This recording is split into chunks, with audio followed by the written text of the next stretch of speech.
Hey guys, I'm Noah Judkins. I work for Quality Craftsmen, and the bathroom is an area that can be overlooked inside of a home. A couple of us are fortunate to have multiple bathrooms in their house, and I just want to tell a quick company story. I was able to help someone with a bathroom inside of their house. She had a mobile home and her bathroom was falling through the floor.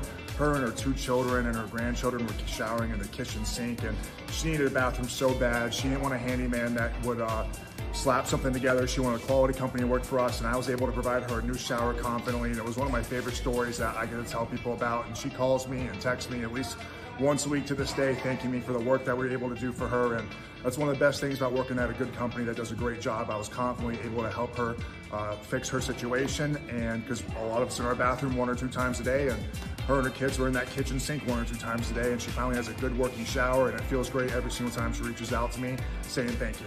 And that's one of the reasons I love working here and making a difference in people's lives.